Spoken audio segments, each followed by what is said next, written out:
नमस्कार दोस्तों, स्वागत है आपका मेरे YouTube चैनल जियो स्टडी में। और आज हम एमएससी ज्योग्राफी इग्नू के स्टूडेंट्स के लिए MGG 002 जियोमॉर्फोलॉजी का previous year question paper analysis लेके आए हैं।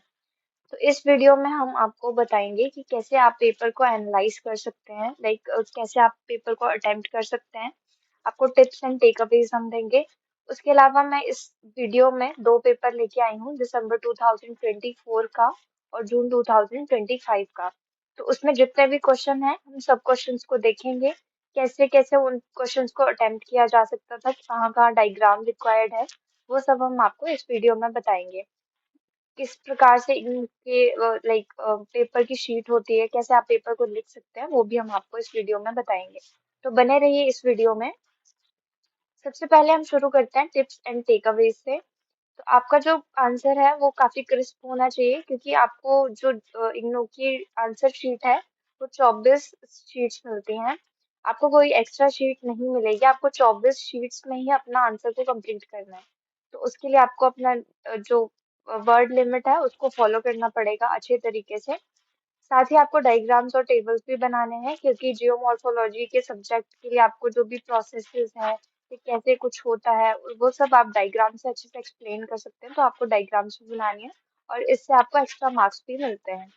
साथ ही आपको जो पूछा गया है उतना ही बताइए, कुछ एक्स्ट्रा ना बताइए। जो क्वेश्चन में पूछा है उस हिसाब से ही आप अपना आंसर दीजिए। जहाँ जहाँ जरूरत है वहाँ पे आप एग्जांपल्स भी दे सकते हैं। जैसे अगर रिवर है कुछ पूछी है तो रिवर्स जो जो होगी मॉर्फोलॉजी उसकी, तो उसमें आप उनको कोट कर सकते हैं एज एग्जांपल्स। उसके अलावा हमारे पास पेपर है दिसंबर 2024 का। तो किस प्रकार से पेपर आता है वो अब हम जानेंगे। ये जो जियोमॉर्फोलॉजी का पेपर है ये आपका 3 घंटे का पेपर होता है और 100 मार्क्स का पेपर है। आपको तीन सेक्शन इसमें मिलेंगे, section A, section B and section C. आपको हर सेक्शन में 7 क्वेश्चन होंगे, जिसमें से आपको 5-5 क्वेश्चन ईच सेक्शन के अटेम्प्ट करना है। सेक्शन ए के क्वेश्चन 4 मार्क्स के हैं। तो इसमें आपको 150 वर्ड्स के अंदर आपको अपना आंसर कंप्लीट करना है। आप एक शीट से ज्यादा इसमें ना यूज करिए। और सेक्शन बी का जो क्वेश्चन है वो टोटल 6 मार्क्स के हर एक क्वेश्चन रहेगा, जिसमें आपको 250 वर्ड्स में अपना आंसर कंप्लीट करना है। तो इसमें आप 1.5 या 2 शीट से ज्यादा आप यूज मत करिएगा। सेक्शन सी के पेपर जो हैं वो 500 वर्ड्स में आपको लिखने हैं। 10 नंबर के ये क्वेश्चन रहेंगे। तो आप इसमें 2 या 2.5 इतनी शीट्स यूज कर सकते हैं। आपको 24 शीट्स में आपको 15 क्वेश्चन करना है। तो वो आपको सही से बैलेंस करना पड़ेगा, क्योंकि एक्स्ट्रा शीट आपको इग्नू में नहीं दी जाती है। ये दिसंबर 2024 का पेपर था। अब हम देखते हैं जून 2025 का पेपर कैसे आया था। तो पेपर का पैटर्न दोनों का सेम है, जस्ट क्वेश्चन डिफरेंट है। और क्वेश्चन में काफी सारा स्कोप है, क्योंकि जो मॉर्फोलॉजी एक वास्ट सब्जेक्ट है। तो इसमें काफी सारे अलग अलग क्वेश्चन पूछे गए हैं और बहुत कम क्वेश्चन ऐसे हैं जो रिपीट हुए हैं।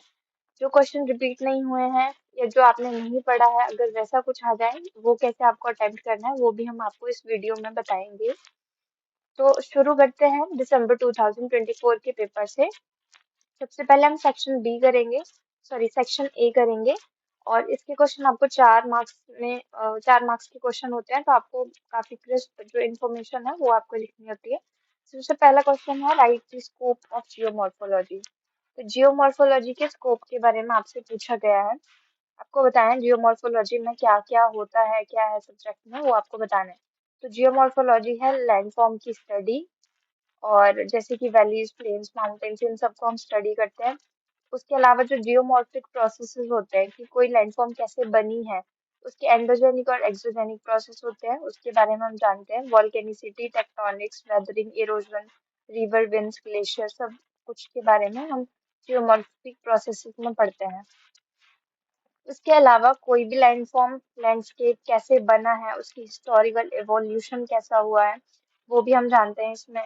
देन अप्लाइड जियोमॉर्फोलॉजी की जो जियोमॉर्फिक प्रोसेसेस है उसकी एप्लीकेशन, वो भी हम जानते हैं कि कैसे उसको रिसोर्स प्लानिंग में, हजार्ड असेसमेंट में यूज किया जा सकता है। और बाकी सब्जेक्ट के साथ भी उसके लिंकेजेस हैं। तो अब वो हम इंटरडिसिप्लिनरी लिंक्स में पढ़ते हैं। देन ग्लोबल चेंज स्टडीज की, जैसे ग्लोब में क्या क्या चीजें बदल रही है, क्लाइमेट चेंज हो रहा है, ग्लेशियल रिट्रीट, सी लेवल राइज, ये भी हम जानते हैं। इसकी इम्पोर्टेंस और एप्लीकेशन है डिजास्टर मिटिगेशन में, सस्टेनेबल डेवलपमेंट में, प्लानिटरी जियोमॉर्फोलॉजी में। तो आपको ये सारे जो पॉइंट्स हैं वो आपको इस क्वेश्चन में एक्सप्लेन करने हैं 4 मार्क्स में। और उसके अलावा सेकंड क्वेश्चन है हमारा, what is volcanicity, list any 4 volcanic features. तो आपको वोल्केनिक फीचर्स के बारे में पूछा गया है और वोल्केनिसिटी क्या होती है वो आपको इसमें बताना है। तो वोल्केनिसिटी कोई भी मॉल्टन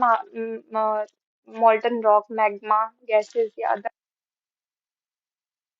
से बाहर की तरफ आते हैं सरफेस की तरफ, तो उसको हम वोल्केनिसिटी बोलते हैं।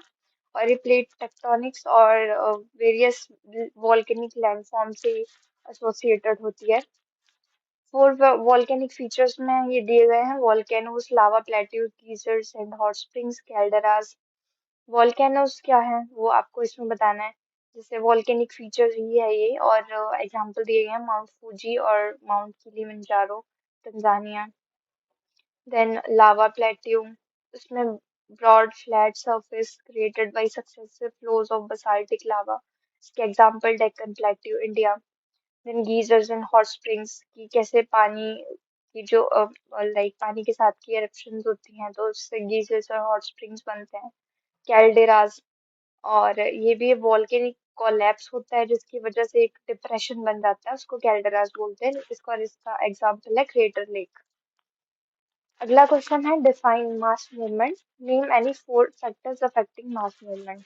मास मूवमेंट के बारे में आपको बताना है। दोस्तों आप इसमें मास मूवमेंट के बारे में लिख सकते हैं। मास मूवमेंट क्या होती है, इसको मास वेस्टिंग में कहा जाता है। और जब भी कोई भी सॉइल, रॉक या डेब्री डाउन स्लोप मूवमेंट में आता है, डायरेक्ट इन्फ्लुएंस ग्रेविटी की वजह से, उसमें ट्रांसपोर्टिंग एजेंट हो सकते हैं वाटर, विंड या आइस, तो उसकी वजह से मास मूवमेंट होती है। और फैक्टर्स अफेक्टिंग मास मूवमेंट में सबसे पहला है स्लोप ग्रेडियंट, कि कोई स्लोप कितनी स्टीप है उससे भी मास मूवमेंट इम्पैक्ट होती है। देन वाटर कंटेंट कंटेंट कितना है, अगर सॉइल में बहुत ज्यादा मॉइस्चर होगा तो उसकी वजह से वो काफी जल्दी लाइक नीचे आ जाएगा, काफी अनस्टेबल रहेगा। वेजिटेशन कवर भी बहुत अफेक्ट करता है इसको, कि जहाँ पे बहुत सारे पेड़ लगे रहते हैं तो उनकी जो रूट्स होती हैं वो सॉइल को बाइंड करके रखती है और स्लोप को स्टेबलाइज करती है। और अगर काफी कम वेजिटेशन है तो उसकी वजह से जो मास मूवमेंट है वो काफी ज्यादा हो सकती है। देन सिस्मिक एक्टिविटी, अगर कहीं पर अर्थक्वेक आता है तो उसकी वजह से लैंडस्लाइड और रॉकफॉल भी साथ में हो जाता है। अगला क्वेश्चन है, explain deflation process in wind halogen. Deflation process को आपको बताना है। तो ये एक प्रोसेस है जिसमें रिमूवल, लिफ्टिंग एंड ट्रांसपोर्टिंग होती है लूज फाइन पार्टिकल्स की, और ये विंड की वजह से होती है। और इसका प्राइमरी जो मैकेनिज्म है वो एओलियन इरोजन होता है, एरिड और सेमी एरिड रीजन में। तो जहाँ पे जैसे अगर आप डेजर्ट में जाएंगे तो वहाँ पे काफी सारी जो सैंड होती है वो काफी लाइक पतले मटेरियल होते हैं, हल्के होते हैं, तो हवा की वजह से वो मूव हो जाते हैं। जैसे यहाँ पे पिक्चर भी दी गई है जहाँ पे फर्स्ट में काफी सारे लाइक एक तो कोर्सर ग्रेन्स हैं और एक फाइन पार्टिकल्स हैं। तो हवा की वजह से फाइन पार्टिकल्स मूव हो जाएंगे, वो चले जाएंगे, और उसकी वजह से कोर्सर ग्रेन्स जो है वो नीचे बैठना शुरू हो जाएंगे।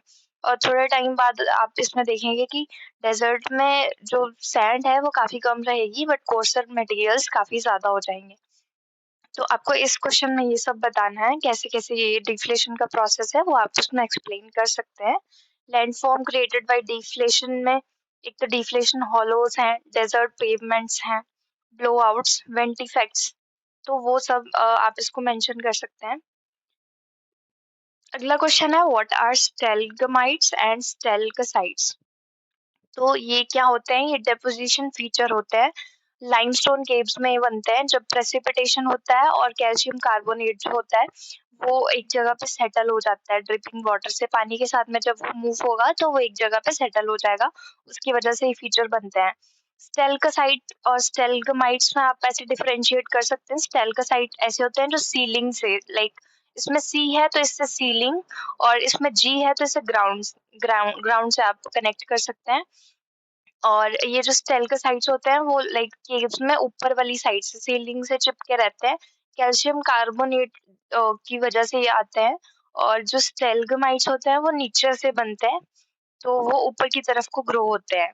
इसमें आप ये बता सकते हैं दोनों कास्ट लैंडस्केप्स हैं और ये ज़्यादातर केव्स वगैरह जो लाइमस्टोन केव्स होती हैं वहाँ पे ये बनते हैं फीचर्स। अगला क्वेश्चन है explain the Wentworth method of measuring the slope. तो वेंटवर्ड्स का मेथड है स्लोप मेजर करने का, उसके बारे में आपको पूछा गया है। ये एक कार्टोग्राफिक टेक्निक है जो कि सीके वेंटवर्थ की ने इनको बताया था, इन्वेंट किया था। और इसमें जो इसका फॉर्मूला है वो है tan theta is equal to average number of contour crossing पर kilometre into contour intervals divided by 636। तो ये जो है स्लोप को मेजर करता है और उसके बारे में आप ये बताता है लाइक ये डायग्राम्स होती हैं उसमें दो के बीच में कितना डिफरेंस है उसके हिसाब से स्लोप को आइडेंटिफाई करता है। तो वो आपको आप इसमें पढ़ सकते हैं और इसकी जो एडवांटेजेस हैं वो भी आप इसमें मेंशन कर सकते हैं कि क्वांटिटेटिव मेजर है स्लोप को मेजर करने का और ये डिस्क्रिप्टिव नहीं है। इसमें लाइक काफ़ी सारा अगर एरिया होगा, बड़ा एरिया होगा तो उसमें आप स्लोप को बहुत ईज़िली आइडेंटिफ़ाई कर सकते हैं। और geomorphological analysis, land use planning और इंजीनियरिंग प्रोजेक्ट्स में भी इसको यूज़ कर सकते हैं। तो ये आपको इस क्वेश्चन में बताना है। अगला क्वेश्चन है write any 4 major tools used in geomorphology for collecting primary data. इसमें आपको मेजर टूल्स बताने हैं प्राइमरी डेटा कलेक्शन के। सबसे पहले है टोपोग्राफिक मैप।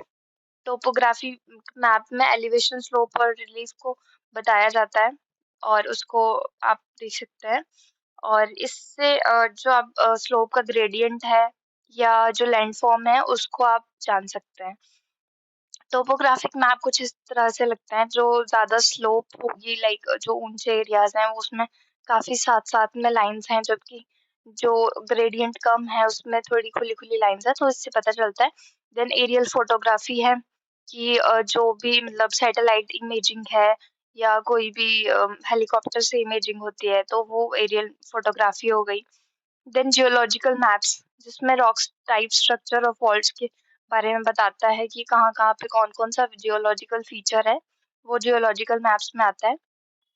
सॉइल मैप्स में सॉइल के टेक्सचर, टाइप और डिस्ट्रीब्यूशन का डेटा मिलता है हमारे को और इससे हम इरोजन, डिपोजिशन और लैंडफॉर्म स्टेबिलिटी को जान सकते हैं। तो ये इस क्वेश्चन में आपको ये सारे बताने हैं मेथड्स। अगला है सेक्शन बी। इसके क्वेश्चन 6 मार्क्स के हैं, तो आपको उसके अकॉर्डिंग आपको इसका आंसर करना है। सबसे पहला क्वेश्चन है explain 3 types of slides in mass movement. Mass movement की आपको स्लाइड्स के 3 टाइप्स बताने हैं। तो मास मूवमेंट आप एक्सप्लेन कर सकते हैं क्या है जब काफ़ी सारे रॉक्स या लैंड्स को लाइक डेब्री आता है स्लोप में तो उसको आप मास मूवमेंट बोल सकते हैं। Types of slides in mass movement में सबसे पहले आ जाएगा रॉक स्लाइड। जब काफ़ी सारी जैसे इसमें फोटो में भी बताया गया है कि काफ़ी सारा जो रॉक्स हैं वो एक साथ मास मूवमेंट हुई है उसकी। तो वो लैंडस्लाइड या कुछ इसकी वजह से रैपिड एंड सडन अर्थक्वेक या हेवी रेनफॉल की वजह से ये होता है। ज़्यादातर रॉक स्लाइड्स हिमालयस में होते हैं मॉनसून सीजन में, वो आप मेंशन कर सकते हैं। अगला है डेब्री अर्थ स्लाइड या लैंडस्लाइड भी इसको बोलते हैं। लैंडस्लाइड में काफ़ी सारा मटेरियल आता है, सॉइल या बोल्डर्स, रॉक्स सब एक साथ होके और ये भी ज़्यादातर हेवी रेनफॉल की वजह से ही होता है और इसमें डिफॉरेस्टेशन और ह्यूमन एक्टिविटीज़ लाइक कंस्ट्रक्शन का भी काफ़ी रोल रहता है, तो उसकी वजह से भी लैंडस्लाइड होती हैं। स्लम्स हो गया मतलब काफ़ी सारा मड वाला जो पार्टिकल है, मडी सा जो चीज़ें हैं, वो पानी के साथ मिक्स होके जब बहुत ज़्यादा पतला बन जाता है, तो उसकी वजह से ये स्लम्स बनते हैं और ये क्लेई सी सॉइल होती है, हाई मॉइस्चर कंटेंट होता है इसका। कोस्टल क्लिफ और रिवर वैलीज में स्लम्स ज़्यादा बनते हैं क्योंकि वहाँ पे मॉइस्चर ज़्यादा होता है। तो ये आप मेंशन कर सकते हैं। 3 लैंडफॉर्म्स जो हैं, वो आप बता सकते हैं। Landslide sorry. इसके अलावा सेकंड क्वेश्चन है discuss the development of geomorphology in modern and recent periods. तो मॉडर्न और रीसेंट पीरियड्स में जियोमॉर्फोलॉजी में क्या-क्या डेवलपमेंट हुई हैं, उसके बारे में आपको पूछा गया है। मॉडर्न टाइम में जो जैसे हमारे पास अभी जीआईएस, रिमोट सेंसिंग और कंप्यूटर मॉडलिंग आ चुका है, तो उसकी वजह से काफ़ी सारी डेवलपमेंट्स हुई हैं। इसमें मेंशन किया गया modern period late 19th to mid 20th century में क्या-क्या हुआ था। उसमें हमारे पास फर्स्ट है प्रोसेस बेस्ड फोकस कि प्रोसेसेस को एक्सप्लेन किया गया, लैंडफॉर्म्स को एक्सप्लेन किया गया, वो इसमें आ जाएगा। ओके, और इसमें आप ये भी बता सकते हैं कि मॉडर्न पीरियड में कैसे-कैसे जियोमॉर्फोलॉजी डेवलप हुई है। Process based focus, deviation cycle of erosion, Davis ने एरोजन का साइकिल बताया था, यूथ, मैच्योर और ओल्ड स्टेज के बारे में बताया था। देन पैंक की थ्योरी थी, जो डेविस का साइक्लिक मॉडल था, उसके बाद पैंक ने अपनी थ्योरी दी थी स्लोप डेवलपमेंट की, वो भी आप इसमें बता सकते हैं। क्वांटिटेटिव रेवोल्यूशन आया था, उसमें मैथमेटिकल स्टैटिस्टिकल मेथड्स का यूज़ होने लगा था स्लोप्स को मेज़र करने के लिए, ड्रेनेज बेसिन को मेज़र करने के लिए, वो आप बता सकते हैं। देन अप्लाइड जियोमॉर्फोलॉजी के बारे में बता सकते हैं कि कैसे इंजीनियरिंग, जियोलॉजी, सॉइल कंजर्वेशन और हैज़ार्ड मैनेजमेंट में इसका यूज़ हुआ था, वो आप बता सकते हैं। और इसमें मॉडर्न पीरियड जो है रिसेंट पीरियड से कैसे डिफरेंशिएट है, अप्रोच के बेसिस पे जो मॉडर्न पीरियड है वो डिस्क्रिप्टिव है, काफ़ी प्रोसेस बेस्ड है।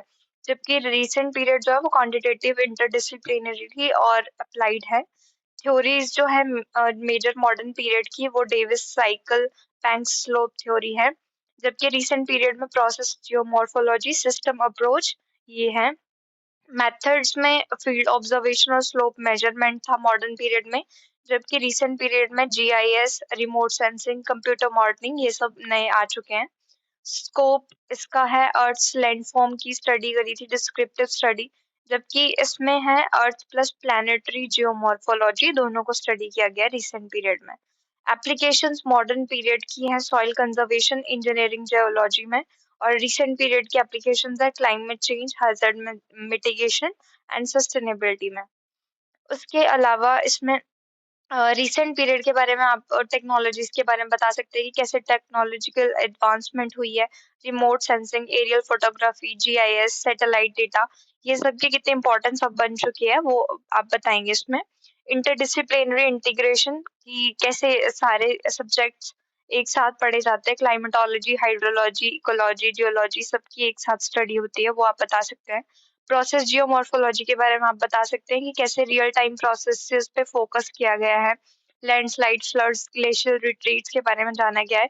क्वांटिटेटिव मेजरमेंट्स की वजह से इसमें ज़्यादा एम्फेसिस हुआ है। देन प्लैनेटरी जियोमॉर्फोलॉजी कि कैसे जो बाकी प्लैनेट्स हैं उसकी भी जियोमॉर्फोलॉजी हम स्पेस से डेटा कलेक्ट करके उसको चेक करते हैं कि कैसे क्या हुआ होगा, वो सब हम जान सकते हैं। एनवायरमेंटल एंड अप्लाइड फोकस कि जियोमॉर्फोलॉजी का कैसे climate change studies, hazard mitigation, sustainable land use पे कैसे उसका इम्पैक्ट है। अर्बन जियोमॉर्फोलॉजी और ह्यूमन इम्पैक्ट को कैसे हम स्टडी कर पा रहे हैं, वो सब आप बता सकते हैं। तो इसमें ये था कि मॉडर्न जो जियोमॉर्फोलॉजी थी उसमें थ्योरीज दी गई थी लैंडफॉर्म इवोल्यूशन, प्रोसेस स्टडीज के बारे में। और ये काफी जो अभी नई स्टडीज हैं वो काफी क्वांटिटेटिव, टेक्नोलॉजिकल और इंटरडिसिप्लिनरी रिसर्च पे फोकस करती है। अगला क्वेश्चन है explain the internal structure of the earth with a diagram. तो इंटरनल स्ट्रक्चर बताना है आपको अर्थ का। 3 लेयर्स हैं, क्रस्ट, मेंटल और कोर।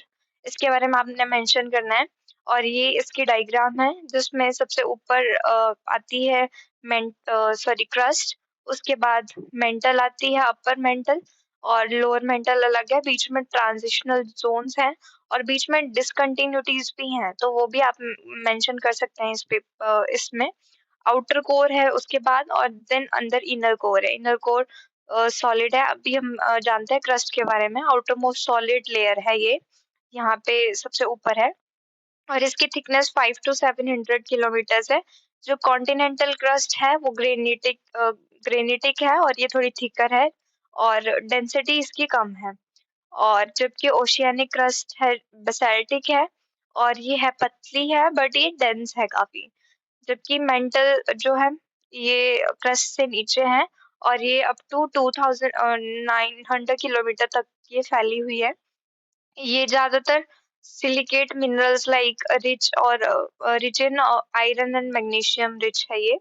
और ये 2 पार्ट्स में डिवाइडेड है, upper mantle and lower mental. Upper mantle जो है वो स्टेनोस्फेयर को भी इंक्लूड करता है। थोड़े मोल्टन पार्टिकल्स हैं और इसकी वजह से प्लेट मूवमेंट भी होती है। लोअर मेंटल सॉलिड है और इसमें काफ़ी प्रेशर है कि ये थोड़ा यहाँ पे है ना, उसकी वजह से।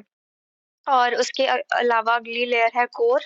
तो इनर मोस्ट लेयर है कोर अर्थ की, और extending from 2900 kilometre to earth के सेंटर तक ये जाती है। जो अर्थ का सेंटर से मापा गया है up to like it's approximately 6,391 kilometres. ये कंपोज्ड है आयरन और निकल से, जो बनी हुई है कोर। और दो पार्ट्स में डिवाइडेड है। आउटर कोर जो है वो लिक्विड है, और ये जो अर्थ की मैग्नेटिक फील्ड है उसको भी जनरेट करती है। इनर कोर सॉलिड है और इसमें काफी सारा प्रेशर है। तो आप ये सब लेयर के बारे में इस क्वेश्चन में बता सकते हैं। दूसरा पार्ट है इसका, ये है कि आप उसकी जो डिसकंटिन्यूटीज है वो भी बता सकते हैं। जो बीच में लाइक अर्थ की जो लेयर्स हैं उसमें कुछ ऐसी लेयर्स हैं जो बाउंड्रीज बनाती हैं। केमिकल और फिजिकल प्रॉपर्टीज उसकी थोड़ी सी चेंज हो जाती हैं अचानक से, वो डिसकंटिन्यूटीज है। तो मोहर डिसकंटिन्यूटी जो है वो बाउंड्री है क्रस्ट और मेंटल के बीच में, वो आप बता सकते हैं। रेपेटी डिसकंटिन्यूटी जो है वो अपर मेंटल और लोअर मेंटल के बीच डिफरेंशिएट करती है। Gutenberg discontinuity is a boundary between mental and outer core, and Lehman discontinuity is boundary between outer core and inner core. तो ये सब फैक्ट्स आप स्टडी कर सकते हैं। अगला क्वेश्चन है, describe any three erosional landforms associated with aeolian processes। Aeolian processes होते हैं विंड इरोजन की वजह से, और ये एरिड और सेमी एरिड रीजन्स में हो सकते हैं, जिसमें जो फाइन पार्टिकल्स हैं वो ट्रांसपोर्ट होते हैं और वो काफी सारी डिस्टिंक्टिव लैंडफॉर्म्स को बनाते हैं। तो three major erosional aeolian landforms में पहला आ गया डिफ्लेशन हॉलोज ब्लोआउट्स। तो ये कुछ लूज पार्टिकल्स होते हैं ना, तो उनकी वजह से ये फॉर्म होते हैं। और ये कॉटरा डिप्रेशन इन इजिप्ट, उसके बारे में बताया गया। डिफ्लेशन हॉलोज के बारे में, ब्लो आउट्स, ये इसकी फोटो भी है। छोटे भी हो सकते हैं, बड़े भी हो सकते हैं। और ये कुछ डिप्रेशन ही हैं, मतलब ये हवा की वजह से ना, हवा कुछ इस तरह ब्लो हुई होगी जिसकी वजह से बीच का डिप्रेशन बना हुआ है। देन है यार्दन्स। ये स्ट्रीमलाइन ब्रिजेस हैं जो कार्व आउट हुए हैं सॉफ्ट रॉक की वजह से। ये वाला है यार्दन्स की भी यहाँ पे डायग्राम दी हुई है, वो आप देख सकते हैं, उसको आप एक्सप्लेन कर सकते हैं। Narrow features lined with prevailing wind direction, मतलब जिस जिस साइड को विंड गई होगी, विंड में भी काफी सारे पार्टिकल्स होते हैं, उसकी वजह से वो इरोजन करता है और उसकी वजह से ऐसी लैंडफॉर्म्स बनती हैं। यार्दन्स इन द लुट डेजर्ट ईरान, वो आप इसमें एग्जांपल दे सकते हैं। अगला है Ventifex, rock-shaped, polished, or faceted by wind-driven sand, often exhibit smooth surface or sharp edges due to abrasion। ये Ventifex की एग्जाम्पल है जिसमें लाइक जो हवा है वो कहीं पे रॉक के बीच से भी पास हुई है, उसकी वजह से भी इसमें इरोजन हुआ है, तो वो आप बता सकते हैं। और ये तीन हो गए इरोजनल लैंडफॉर्म जो कि एओलियन प्रोसेस की वजह से बने हुए हैं। अगला है what is coastline, explain offshore and its importance in coastal processes. तो आपको कोस्ट लाइन के बारे में बताना है। A coastline is the boundary where the land meets the sea और ओशन। मतलब ये बाउंड्री है जहाँ पे जो लैंड है वो सी से मिलती है। और it is a dynamic zone constantly shaped by waves, tides और currents and other coastal processes. तो कोस्ट लाइन जो बनती है वो वेव्स, टाइड्स और करंट्स की वजह से बनती है, और काफी सारे अदर कोस्टल प्रोसेसेस भी उसमें इंक्लूड होते हैं। ये आप कोस्ट लाइन की डेफिनेशन लिख सकते हैं। उसके बाद ऑफशोर क्या होता है? Offshore zone is the part of the coastal area that lies beyond the low tide line. जो लो टाइड है वो लाइक आपको पता है मून की जो मूवमेंट होती है उसकी वजह से टाइड्स आती हैं। तो लो टाइड्स भी होती हैं, हाई टाइड्स भी होती हैं। हाई टाइड्स काफी शोर तक पहुंचती हैं क्योंकि मून की जो लाइक जो पुश होता है उसकी वजह से वाटर की मूवमेंट होती है पूरे शोर तक, ठीक है, कोस्ट लाइन तक। बट जो लो टाइड है लाइक काफी छोटी होती है, जहाँ पे मून का जो पुल होता है वो काफी कम होता है, उसकी वजह से लो टाइड काफी कम एरिया में होती है, ज्यादा कोस्ट लाइन तक नहीं जा पाती है। तो इसकी वजह से जो ऑफशोर है, ऑफशोर का जो एरिया है वो ऐसा है जहाँ पे लो टाइड लाइन होती है। extending seawards until the point where waves no longer affect the seabed. तो इसकी जो लाइक वेव्स जो लो टाइड एरिया में आएंगी वो कभी भी शो लाइन तक इम्पैक्ट नहीं करेंगी, सी बेड तक इम्पैक्ट नहीं करेंगी। तो ये आप इसमें लिख सकते हैं। Importance of offshore in coastal processes, offshore की क्या इंपॉर्टेंस है वो आपको बतानी है। इसका इम्पोर्टेंस पहला है वेव जनरेशन एंड ट्रांसफॉर्मेशन, कि यहाँ से वेव्स जनरेट होती हैं इस एरिया से, वो बता सकते हैं। सेडिमेंट सप्लाई एंड ट्रांसपोर्ट, कि कैसे जो सेडिमेंट्स होते हैं और मतलब ज्यादातर सेडिमेंट्स जो है वो ऑफशोर एरियाज में इकट्ठे हो जाते हैं, स्टोर करते हैं उसको मटेरियल्स को, वो बता सकते हैं। बफर अगेन कोस्टल इरोजन, मतलब जो कोस्टल इरोजन है तो उसका काफी सारा पानी यहाँ तक नहीं आ पाता है, या काफी सारी जो बीचेस का लाइक बार्स और बैंक्स जो होते हैं ना वो यहाँ तक नहीं आते हैं, तो कोस्टल इरोजन का बफर है ये। और मरीन इकोसिस्टम यहाँ पे काफी सारा ग्रो होता है, जैसे कोस्ट कोरल रीफ्स, फिशरीज और मरीन बायोडाइवर्सिटी काफी होती है यहाँ पे, तो वो आप इसमें बता सकते हैं। The coastline is the land sea boundary while the offshore zone lies beyond the low tide line. Offshore is crucial in wave dynamics, sediment transport, erosion control, and ecological balance, making it a key part of coastal geomorphology.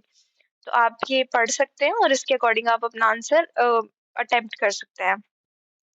अगला है explain the slope replacement model propounded by Penck using a rough sketch. तो ये Walter Planck ने ये दिया था 1924 में, और ये स्लोप रिप्लेसमेंट मॉडल है जो डेविस का साइक्लिक इरोजन का है, उसका ये लाइक काफी उल्टा है। इसमें जैसे डेविस का जो था वो उसमें था यूथ, मैच्योर और ओल्ड स्टेज के बारे में बताया गया था, जबकि प्लैंक बताते हैं कि कॉन्टिन्यूस स्लोप डेवलपमेंट होती है और ये इन्फ्लुएंस होती है अपलिफ्ट रेट और डेन्यूडेशन रेट से। तो इस मॉडल के की आइडियाज क्या है कि slope retreat versus slope replacement, मतलब जैसे कभी भी वाटर आता है या कभी भी इरोजन होता है तो इरोजन के साथ में डिपोजिशन भी होता है, तो जो रिप्लेसमेंट रेट है वो काफी कम है, उसकी वजह से जो शेप है वो चेंज होती है स्लोप की, उसके बारे में बताता है। और टाइप्स ऑफ स्लोप डेवलपमेंट इसने बताया, यूनिफॉर्म अपलिफ्ट हो सकता है, एक्सीलरेटेड अपलिफ्ट हो सकता है, डिक्सलरेटेड अपलिफ्ट हो सकता है। कॉन्टिन्यूअस प्रोसेसेस क्या क्या है, लैंडफॉर्म जो है वो ग्रेजुअली इवॉल्व होता है, कोई इसका फिक्स स्टेज नहीं होता। The slope profile changes as erosion and uplift interact, तो स्लोप चेंज होती है जब इरोजन और अपलिफ्ट इंटरैक्ट होता है। ये स्लोप की थ्योरी थी, इसमें इसने बताया था कि पहले जो स्लोप है वो कन्वेक्स होगी, लाइक ये ऐसे होगी थोड़ी सी, उसके बाद जो नीचे जैसे जैसे उसका इरोजन होता रहेगा तो वो थोड़ी सी अपनी शेप चेंज करेगी, और ये नीचे से जो स्लोप की जो काफी स्टीप है पहले तो वो स्टीपनेस कम हो जाएगी और ये नीचे नीचे जाते जाते फ्लैट हो जाएगा, तो वो इसमें बताया गया है। और Planck's slope replacement model explains slope evolution as a gradual replacement of convex slope by concave slope controlled by uplift and erosion rate. तो ये आप इसमें मेंशन कर सकते हैं। नेक्स्ट क्वेश्चन है what is land degradation, describe the causes of land degradation. तो land degradation क्या होती है वो बताना है आपको, कि जब कोई भी लैंड की प्रोडक्टिविटी और उसकी जो क्वालिटी है वो डिक्लाइन हो जाती है नेचुरली ह्यूमन इंड्यूस प्रोसेस की वजह से, उसको लैंड डिग्रेडेशन बोलते हैं। और इसमें इन्वॉल्व होता है reduction of the land's capacity to provide ecosystem services such as food production, water regulation, and biodiversity support. Causes क्या क्या है लैंड डिग्रेडेशन के, फर्स्ट कॉज है डिफॉरेस्टेशन, तो जब हम पेड़ काट रहे हैं, वेजिटेशन को कम कर रहे हैं, तो उसकी वजह से इरोजन होता है और उसकी वजह से लैंड डिग्रेडेशन होती है। और उसके अलावा ओवरग्रेजिंग, जैसे जो हमारे लाइव स्टॉक है, जो हमारी लाइक बफेलोज या काउज है, तो वो काफी ज्यादा ग्रेज करती हैं, जो एरिया में काफी सारा घास वो खा जाती है, तो उसकी वजह से उस एरिया में लाइक रूट्स कम हो जाएंगे और उसकी वजह से इरोजन ज्यादा होगा और डेजर्टिफिकेशन ज्यादा हो जाएगी। उसके अलावा अनसस्टेनेबल एग्रीकल्चर प्रैक्टिसेस, तो अनसस्टेनेबल एग्रीकल्चरल प्रैक्टिस में आता है केमिकल फर्टिलाइजर्स का ओवरयूज, पेस्टिसाइड्स का ओवरयूज, जिसकी वजह से लैंड डिग्रेड हो जाती है। अर्बनाइजेशन और इंडस्ट्रियलाइजेशन, काफी सारी लैंड को हम शहरों में कन्वर्ट कर दे रहे हैं, उसकी इंडस्ट्रियलाइजेशन कर दे रहे हैं, तो वो सब इसमें आ जाएगा। Soil erosion, wind and water erosion, remove fertile top soil, वो बता सकते हैं क्लाइमेट चेंज की वजह से काफी सारा ड्रॉट फ्लड आ जाए, उसकी वजह से भी लैंड डिग्रेड हो रही है। और पॉल्यूशन की वजह से कोई प्लास्टिक पानी मतलब सॉइल में आ जा रहा है, हैवी मेटल्स हो चुके हैं, इंडस्ट्रियल वेस्ट हो चुका है, उसकी वजह से भी लैंड डिग्रेड हो सकती है। तो ये सब आप मेंशन करेंगे इसमें। नेक्स्ट है सेक्शन सी, उसके बारे में हम देखेंगे अब। Okay, दोस्तों सेक्शन सी का फर्स्ट क्वेश्चन है, list any four fundamental concepts of geomorphology, explain any to concepts with example. तो आपको फंडामेंटल कॉन्सेप्ट पूछे गए हैं जियोमॉर्फोलॉजी के, और कोई दो आपको एग्जांपल्स के साथ एक्सप्लेन करना है। तो पहले तो हम फंडामेंटल कॉन्सेप्ट्स के बारे में जान लेते हैं। चार फंडामेंटल कॉन्सेप्ट्स में आ गया uniformitarianism, geomorphic processes, cycle of erosion, slope development, ये सब प्रोसेसेस हैं। और इसमें फर्स्ट हम यूनिफॉर्मिटेरियनिज्म के बारे में देखेंगे। ये प्रपोज किया गया था जेम्स हर्टन के तरफ से, और इसका प्रिंसिपल है the present is the key to the past, कि जो आज हो रहा है उसी की वजह से पुराने प्रोसेसेस के बारे में हम जान सकते हैं। It means that the process shaping the earth today, erosion, deposition, volcanism, tectonism, have operated in the same way throughout geological history. तो इसके एग्जाम्पल हैं कि कैसे ग्रैंड कैनियन का अगर हम देखते हैं तो कैसे जो कोलोराडो रिवर है वहां पे, उसकी वजह से ग्रैंड कैनियन की डेवलपमेंट हुई थी। तो आज जो हम देख रहे हैं उसकी वजह से हम ये गेस कर सकते हैं कि पहले वहां पे क्या हुआ होगा। उसके अलावा glacial erosion seen in present day Antarctica explains U shape valleys in Alps. तो एल्प्स की पहाड़ियां जो है यू शेप कैसे हैं वो हम जान सकते हैं, जो अंटार्कटिका में आज ग्लेशियल इरोजन हो रहा है। और सेकंड है इसका fundamental cycle of erosion division model. Cycle of erosion division model जो है वो डब्ल्यू एम डेविस की तरफ से दिया गया था, और ये कहता है कि कोई भी जो लैंडफॉर्म है उसकी तीन स्टेजेस हो सकती हैं, यूथ, मैच्योरिटी और ओल्ड स्टेज। और ये दोनों जो है अपलिफ्ट और डेनुडेशन से कंट्रोल होती हैं। इसके एग्जांपल हैं कि Appalachian mountains in USA show mature stage feature with rounded hills and broad valleys. Young stage river in Himalayas have deep V-shaped valleys and waterfalls. तो जैसे कोई भी माउंटेन्स होता है, अगर जैसे हम कहते हैं कि हिमालयस जो है वो यंग माउंटेन्स है, तो यंग माउंटेन्स का ये मतलब है कि उनकी जो स्लोप है वो काफी स्टीप है। जैसे अगर उसकी मेच्योर स्टेज आएगी उन माउंटेन्स की, तो उनकी जो स्लोप है वो काफी लाइक सीधी होने लगती है या काफी कम स्टीप होने लगती है, तो वो हम इसमें मेंशन कर सकते हैं। Uniformitarianism explains geomorphic history by present day processes, आज क्या हो रहा है उसकी वजह से हम पुरानी चीजों को जान सकते हैं। और cycle of erosion describes landform evolution in stage, कि कोई भी लैंडफॉर्म कैसे स्टेजेस में बनती है वो हम साइकिल ऑफ इरोजन से जान सकते हैं। अगला क्वेश्चन है, discuss plate tectonic theory by explaining mechanism involve in plate movement. तो हमें प्लेट टेक्टोनिक थ्योरी को एक्सप्लेन करना है, और उसके जो मैकेनिज्म्स हैं प्लेट मूवमेंट में, क्या क्या मैकेनिज्म होते हैं वो हमें बताना है इसमें। The plate tectonic theory explains that the Earth's lithosphere is divided into rigid plates that move over the semi-fluid asthenosphere. The main mechanism driving plate movement are mantle convection, ridge push and slab pull. तो ये इसके mechanism है, तीन, mantle convection, ridge push and slab pull. और इसमें बताया गया है कि कैसे जो हमारा लिथोस्फीयर है उसमें अलग अलग प्लेट्स हैं, कोई ओशियानिक प्लेट है, कोई कॉन्टिनेंटल प्लेट है। तो वो सब प्लेटें जो है वो एस्थेनोस्फीयर का जो सेमी फ्लूइड है उसके ऊपर वो मूव कर रही है। और ये जो थ्योरी है वो कॉन्टिनेंटल ड्रिफ्ट थ्योरी थी वैगनर की, लाइक उसके बाद ही हुई है। और अम, इसमें बताया गया है कि जो अर्थ का लिथोस्फीयर है वो ब्रोकन है लार्ज और स्मॉल प्लेट्स में।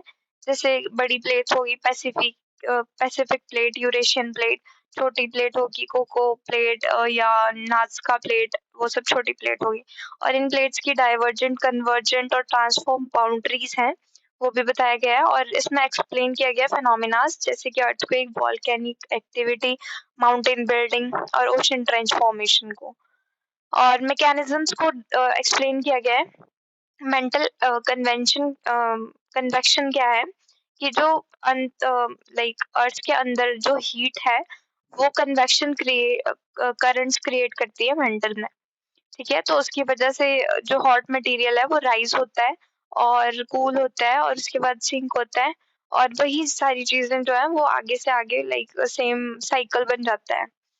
उसके बाद है ridge push at mid-ocean ridge, newly formed lithosphere is hot and elevated। तो मिड ओशियानिक जो ridges की फॉर्मेशन जब हम देखते हैं तो कैसे लाइक जो प्लेट्स हैं वो दोनों डाइवर्जेंट मूव करती हैं एक दूसरे से। तो उसकी वजह से बीच से मैग्मा निकलता है, लावा निकलता है, तो उसकी वजह से वो फॉर्म होती है।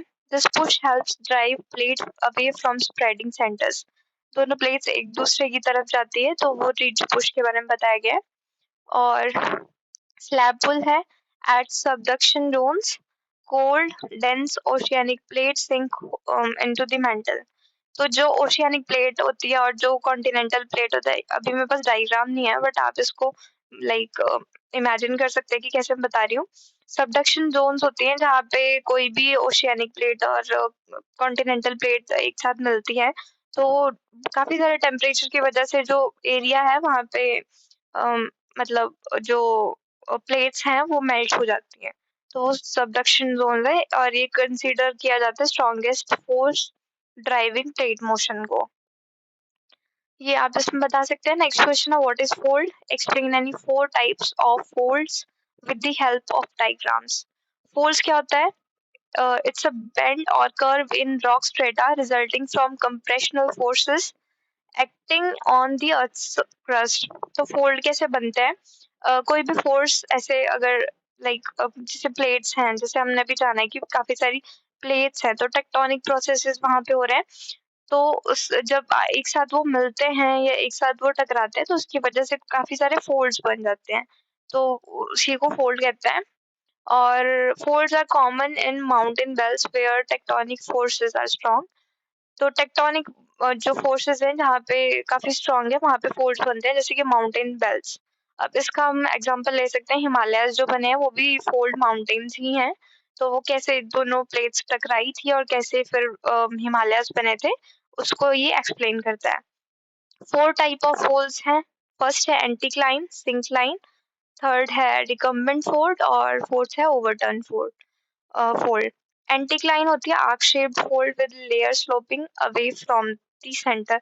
एंटीक्लाइन जैसे पहाड़ जैसा हो गया कुछ, ऐसे ऐसे बनते हैं। तो Himalayas contain many anticlines, oldest rocks are found at the core, वो हो गया।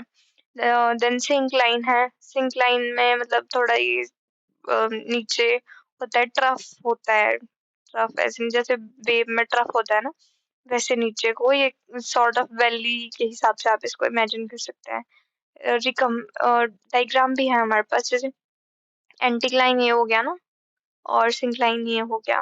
देन रिकम्बेंट फोल्ड ये वाला हो गया हॉरिजेंटल फोल्ड की, ऐसे मतलब वर्टिकल नहीं है ये, हॉरिजॉन्टल है।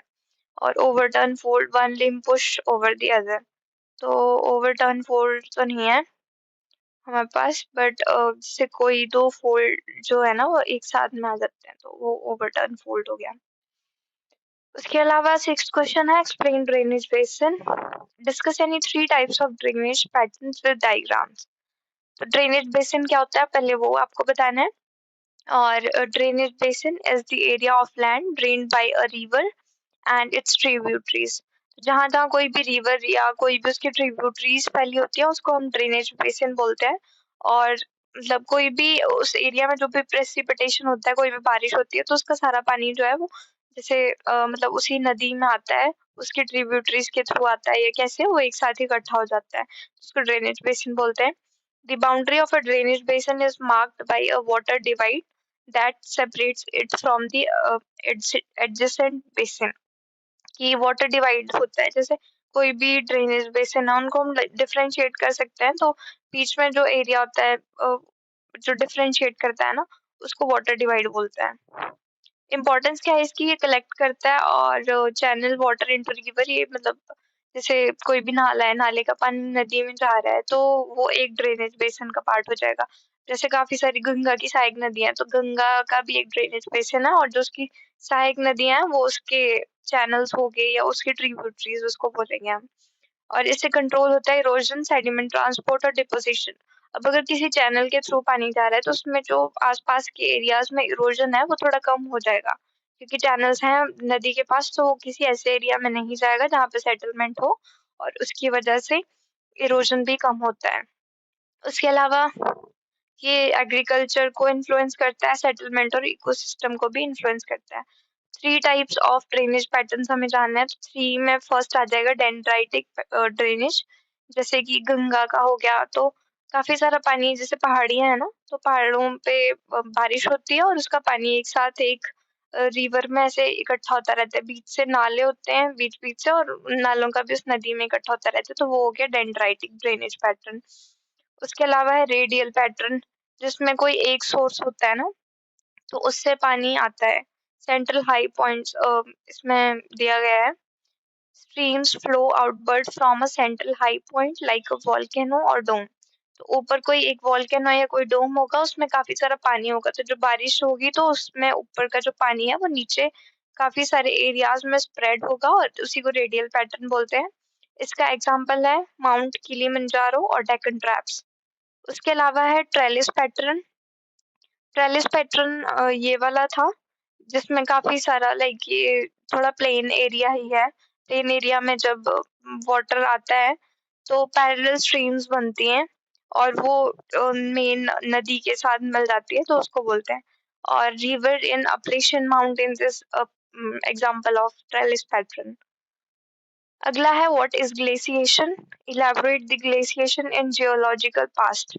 ग्लेशिएशन के बारे में बताना है। Glaciation refer to the process by which large area or of the Earth's surface are covered by glaciers or ice sheet।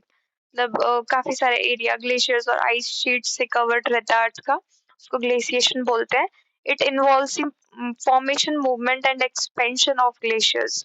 तो इसमें फॉर्मेशन, मूवमेंट और ग्लेशियर के एक्सपेंशन के बारे में हम जानते हैं, जिसकी वजह से काफी सारे इरोजन होता है, ट्रांसपोर्टेशन होती है और डेपोजिशन होता है। और glaciation in the geological past की कितनी सारी आइस एजेस हैं उसके बारे में हम जियोलॉजिकल पास्ट में ग्लेशिएशन के बारे में पढ़ते हैं। सबसे पहला प्री कैम्ब्रियन ग्लेशिएशन, ये हुआ था 2.9 to 6 बिलियन ईयर्स अगो, और इसमें Huronian glaciation is one of the oldest recorded. और the snowball Earth hypothesis suggests that during the late Precambrian ice may have covered most of the planet। तो इसमें ये बताया जाता है कि काफी सारा जो हमारा प्लैनेट है वो आइस से ही कवर्ड था प्री कैम्ब्रियन ग्लेशिएशन एज में, मतलब पूरी दुनिया पे मोस्टली आइस ही थी, तो इसको आइस एज बोलते हैं। और अर्थ का कुछ ऐसा होता है कि कुछ इसके कोल्ड पीरियड्स होते हैं, लाइक कुछ सालों तक इसका कोल्ड एरा होता है और कुछ सालों तक वार्म एरा होता है। तो ये सब हम डायग्राम में भी देख सकते हैं कि कैसे कुछ ग्लेशियर लाइक जहाँ पे टेम्परेचर कम आ रहा है ना, यहाँ पे 10 डिग्री है, तो ग्लेशिएशन वाला पार्ट है। और जब टेम्परेचर बढ़ता जाता है तो कुछ टाइम तक वो बढ़ता ही रहता है, तो वो हो गए इंटरग्लेशियल पीरियड। तो ऐसे हम डिफरेंशिएट कर सकते हैं। देन सेकंड ग्लेशिएशन हुई थी पैलियोजोइक ग्लेशिएशन, और इसमें like about 445 million years ago की है ये। और ये गोंडवाना लैंड में ज्यादातर हुई थी, तो ये बताया गया है। मीसोजोइक एरा में भी हुई थी, बट ये थोड़ा वार्म क्लाइमेट था, बट लोकलाइज्ड ग्लेशिएशन थी मीसोजोइक एरा में। और ice was less widespread compared to earlier and later periods. उसके बाद आया सीनोजोइक ग्लेशिएशन, जो कि 65 मिलियन ईयर्स पहले हुआ था, उसके बारे में भी हम बता सकते हैं। Massive ice sheets covered north America, Europe and Asia. और ग्लेशिएशन की क्या सिग्निफिकेंस है, तो इसमें काफी सारी लैंडफॉर्म्स डेवलप हुई ग्लेशिएशन के टाइम में, जैसे वैलीज, मोरेन्स, ड्रम लाइन्स, जॉर्ड्स और सी लेवल चेंज भी होता रहता है, ग्लेशिएशन काफ़ी सारा पानी होगा तो फिर वो जब मेल्ट होगा कुछ सालों बाद तो फिर सी लेवल राइज़ और वो सब भी है। तो ये सब आप पढ़ सकते हैं इसमें। अगला है discuss the use of remote sensing technology in geomorphic mapping. Remote sensing technology के बारे में बताना और उसके यूजेस आपको बताने हैं जियोमॉर्फिक मैपिंग में। तो रिमोट सेंसिंग क्या होती है? ये वाइडली यूज्ड टेक्नोलॉजी है जियोमॉर्फिक मैपिंग की, जिससे हम आइडेंटिफाई कर सकते हैं, क्लासिफाई कर सकते हैं और मॉनिटर कर सकते हैं लैंडफॉर्म और प्रोसेसेस को। ठीक है, it provides satellite imagery, aerial photographs and radar data that help geomorphologists study terrain feature, erosion, slope stability, coastal changes, and glacial landforms with high accuracy. तो रिमोट सेंसिंग के हम वजह से हम काफ़ी सारे लाइक सैटेलाइट्स को यूज़ करते हैं, एरियल फोटोग्राफी को यूज़ करते हैं, और उसकी वजह से हम इरोजन टेरेन को चेक करते हैं। और एडवांटेजेस क्या हैं रिमोट सेंसिंग की कि काफ़ी सारी कवरेज मिल जाती है, काफ़ी सारे एरिया को हम स्टडी कर सकते हैं। कॉस्ट इफेक्टिव भी है कि हमें खुद जाके उसमें फील्ड सर्वे नहीं करने पड़ते, और इंटीग्रेशन है इसकी जीआईएस में, तो हम जो एरिया है उसको अच्छे से एनालाइज, उसको मॉडल कर सकते हैं और मॉनिटर भी काफ़ी कुछ कर सकते हैं। तो ये सब हम इसमें बताएंगे।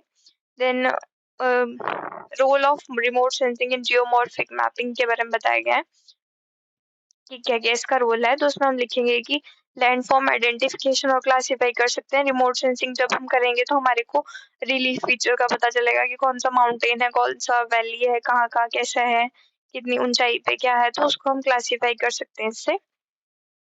Change detection, time series satellite data helps track erosion, मतलब कैसे इरोजन हुआ है, डिपोजिशन कहाँ-कहाँ, कौन-कौन से एरिया में क्या-क्या है, रिवर्स क्या है, तो वो सब हम इसमें जान सकते हैं। Slope and structural analysis, slopes को भी, फॉल्ट्स को, फोल्ड्स को, तो वो सब भी हम इसमें बता सकते हैं। Then hydrological and fluvial studies, पानी में क्या चल रहा है, कहाँ-कहाँ कौन से ड्रेनेज बेसिन है, रिवर नेटवर्क, वो सब हम जान सकते हैं। Then glacial and periglacial studies, glaciers के बारे में, मतलब जहाँ पे ह्यूमन बीइंग खुद पहुँच नहीं सकता है वो एरियाज को भी हम रिमोट सेंसिंग के द्वारा हम उसको स्टडी कर सकते हैं। कोस्टल ज़ोन्स के बारे में जान सकते हैं, कहाँ पे शोर लाइन्स हैं, कहाँ सब जो एरियाज़ एक्सेसिबल नहीं है ह्यूमन बीइंग को, वहाँ पे भी पहुँच के रिमोट सेंसिंग की जा सकती है। तो सैटेलाइट मैपिंग वगैरह को सबको एक साथ करके फिर उससे रिमोट सेंसिंग होती है। अगला है elaborate the importance of land use planning in environmental management. Environmental management में लैंड यूज़ प्लानिंग की इम्पोर्टेंस को आपको बताना है इसमें। लैंड यूज़ प्लानिंग क्या है कि कोई भी अगर लैंड है, तो उसको कैसे हम मैनेज कर सकते हैं, कैसे उसका सस्टेनेबल यूज़ कर सकते हैं लैंड रिसोर्सेज़ का, उसको बैलेंस कर सकते हैं इकोलॉजिकल प्रिजर्वेशन के साथ, और उससे हम हेल्प कर सकते हैं कि कैसे हम लाइक लैंड डिग्रेडेशन, पॉल्यूशन और हैबिटेट लॉस को हम कैसे प्रिवेंट कर सकते हैं। इम्पोर्टेंस क्या है लैंड यूज़ प्लानिंग की एनवायरमेंटल मैनेजमेंट में? सबसे पहला है सस्टेनेबल रिसोर्स यूटिलाइजेशन, कि लैंड एक ऐसा रिसोर्स है जो काफ़ी ज़्यादा जगह तक फैला है और जिसमें हम एग्रीकल्चर, फॉरेस्ट्री, हाउसिंग और इंडस्ट्री करते हैं। तो हम इसको सही से अगर लैंड यूज़ प्लानिंग करेंगे तो हम सही से उस रिसोर्स को यूज़ कर सकते हैं। एनवायरमेंटल प्रोटेक्शन, लाइक कैसे कौन-कौन सी कुछ बायोडायवर्सिटी हॉटस्पॉट होते हैं, वेटलैंड्स होते हैं, तो कैसे हम उसको कंज़र्व कर सकते हैं, एनवायरनमेंट की कैसे प्रोटेक्शन कर सकते हैं लैंड यूज़ की ढंग से प्लानिंग करके। और उसके अलावा पॉल्यूशन कंट्रोल है, कैसे पॉल्यूशन कंट्रोल में लैंड को यूज़ कर सकते हैं। उसके अलावा क्लाइमेट चेंज मिटिगेशन, कि ग्रीन स्पेसेस को लगा सकते हैं, अफॉरेस्टेशन स्पेस को कम कर सकते हैं, सॉरी अफॉरेस्टेशन कर सकते हैं, सस्टेनेबल एग्रीकल्चर कर सकते हैं, जिसकी वजह से काफ़ी सारे पेड़ लगाएँगे हम और उसकी वजह से क्लाइमेट की कुछ जो चीज़ें हैं वो हम रिड्यूस कर सकते हैं। डिज़ास्टर रिस्क रिडक्शन में इसका काफ़ी रोल है, अर्बन एंड रूरल बैलेंस में है, इन कम्युनिटी एंड पॉलिसी बेनिफिट्स में है, तो ये सब आप पढ़ के पेपर में लिख सकते हैं।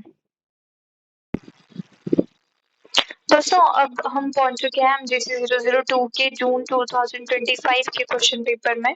इसका फर्स्ट क्वेश्चन है what is planetary geomorphology, list different approaches to study geomorphology. Planetary geomorphology के बारे में हमें पूछा गया है, तो इसमें हम मेंशन कर सकते हैं कि कैसे ये लैंडफॉर्म और सर्फेसिस प्रोसेसेस को स्टडी करता है अदर प्लैनेट्स पे, मून पे या सेलेस्टियल बॉडीज जैसे मार्स हो गया, वीनस हो गया, किसी और प्लैनेट की स्टडी से हम इंफॉर्मेशन लेते हैं। और ये इंफॉर्मेशन लेने के सोर्सेज हैं space mission, satellite imagery, remote sensing. और इससे हमें ये पता चलता है कि कोई भी लैंडस्केप डिफरेंट कंडीशंस में कैसे इवॉल्व हो सकती है। इसके एग्जाम्पल हैं, जैसे हमने वॉल्केनोज की स्टडी करी थी मार्स पे, ओलंपस मॉन्स की, और वैलीज और चैनल्स की करी थी मार्स पे। तो उससे भी पता चला हमें काफी कुछ। जैसे मून पे क्रेटर बनते हैं, उसके बारे में हम जानते हैं। तो ये सब है। डिफरेंट अप्रोचेस हो सकती हैं स्टडी की स्ट्रक्चरल प्रोसेसेस, क्लाइमेट, हिस्टोरिकल और अप्लाइड अप्रोचेस हो सकती है, जिससे हम लैंडस्केप्स की स्टडी कर सकते हैं। और अलग-अलग बेसिस पे हम ये जान सकते हैं कि इन इन चीज़ों में उसमें क्या हुआ होगा और कैसे लैंडफॉर्म्स बनती हैं एक्स्ट्रा टेरेस्ट्रियल लैंडफॉर्म्स पे। उसके अगला क्वेश्चन है, what is geomorphic threshold, describe. Geomorphic threshold के बारे में हमें पूछा गया है। ये basically it refers to the stability of landform itself, की कैसे एक जो लैंडफॉर्म है वो स्टेबल रहती है, उसके बारे में बताता है। ये एक क्रिटिकल पॉइंट और लिमिट है जियोमॉर्फिक सिस्टम में, जिसके बिना जब कोई भी सडन और इरिवर्सिबल चेंज होता है, तो उससे कैसे बच सकती है कोई भी लैंडफॉर्म। जैसे कोई भी अगर मतलब कितनी स्टेबल है, जैसे अगर कोई लैंड पे अर्थक्वेक आ गया या कोई भी इशू हो गया, तो उसकी वजह से कैसे लैंडस्केप खुद को सस्टेन कर सकती है, वो हम पढ़ते हैं जियोमॉर्फिक थ्रेशहोल्ड में। और इसमें एक तो है स्टेबल स्टेट, कि कैसे इरोजन और कैसे जो रेजिस्टिंग फोर्स है वो इक्विलिब्रियम रहती है एक साथ, एक दूसरे के साथ में, ताकि लैंडफॉर्म में कोई प्रॉब्लम ना आए किसी मतलब किसी भी चीज की वजह से, कोई अर्थक्वेक हो गया या कुछ भी। Threshold crossing, when external force exceeds the resisting capacity of the landform, this system crosses a geomorphic threshold। मतलब जब कोई जैसे कोई भी एक्सटर्नल फोर्स हो, रेनफॉल हो, अर्थक्वेक हो, टेक्टोनिक अपलिफ्टमेंट हो, उसकी वजह से कभी भी जब कुछ इशू आ जाए लैंडफॉर्म में, तो फिर उसको हम ये मान सकते हैं कि जियोमॉर्फिक थ्रेशहोल्ड जो है वो क्रॉस हो चुका है। और इसके रिजल्ट्स क्या हैं? The landscape adjust suddenly, often through mass movement, river incision, landslide और रैपिड इरोजन की। मतलब अगर कुछ भी है, जैसे अगर मिट्टी है, कोई पहाड़ है, तो उसमें मिट्टी तो रहेगी रहेगी। अगर कोई भी अर्थक्वेक आएगा, तो उससे उस पे इम्पैक्ट तो होगा, उसमें स्टेबिलिटी या कुछ भी इशू हो सकता है, बट वो खुद को एडजस्ट करने की कोशिश करती है। अगर वो वर्टिकल नहीं रह सकता, तो वो हॉरिजॉन्टल मूवमेंट उसकी हो जाएगी। तो ये सब हम इसमें जान सकते हैं। अगला है, एक्सप्लेन द कॉन्सेप्ट ऑफ आइसोस्टेसिस। आइसोस्टेसिस का मतलब है कि कैसे अर्थ की जो क्रस्ट है मेंटेन करती है ग्रेविटेशनल इक्विलिब्रियम, और जो डेंसर है उस पे फ्लोट करती है, और जो ज़्यादा फ्लूइड मेंटल है वो नीचे रह जाती है। ये बताता है, व्हेन वेट इज एडेड और रिमूव्ड लाइक ग्लेशियर इरोजन और sediments, the crust adjust vertically to restore balance. कि कैसे मतलब जैसे हमें पता है कि कोई सारे कॉन्टिनेंट जो है वो एक जो स्टेनोस्फेयर है उसके ऊपर फ्लोट कर रहे हैं। तो उसी को हम आइसोस्टेसी बोलते हैं, और it's the principle that the earth's lithosphere is in buoyant balance on the asthenosphere, similar to how an iceberg floats on water। जैसे पानी पे आइसबर्ग फ्लोट करता है, वैसे ही जो हमारे कॉन्टिनेंट्स हैं या जो लिथोस्फेयर है वो स्टेनोस्फेयर पे फ्लोट कर रहा है। तो वो जो लिक्विड है उस पे सॉलिड फ्लोट करता रहता है, उसी को हम आइसोस्टेसी कहते हैं। अब इसमें एग्जांपल्स हैं, ग्लेशियल आइसोस्टेसी, उसमें thick ice sheets depress the crust, after melting the crust began to rebound upward. तो इसका अभी भी स्कैंडिनेवियन और कैनेडियन कंट्रीज में होता रहता है। माउंटेन बिल्डिंग, कैसे जो माउंटेन में इरोजन होता है और क्रस्ट जो है वो राइज करती है बैलेंस को मेंटेन करने के लिए, तो वो सब हम इसमें बता सकते हैं। इसकी जो मेन थ्योरीज है आइसोस्टेसिस की है, वो है एक Aries thickness model, Pratt's density model and lithospheric flexor. ये भी आप मेंशन कर सकते हैं। और हाँ, इसी के बारे में बताया, सब मॉडल्स के बारे में बताया गया है कि कैसे बैलेंस किया हुआ है। ये डायग्राम भी आप देख सकते हैं इसमें। अगला क्वेश्चन है, डिस्कस हवाईयन इरप्शन। हवाई आपको पता है कि ये पैसिफिक ओशन में ये ग्रुप ऑफ आइलैंड है। तो हवाईयन इरप्शन के बारे में आपको बताना है।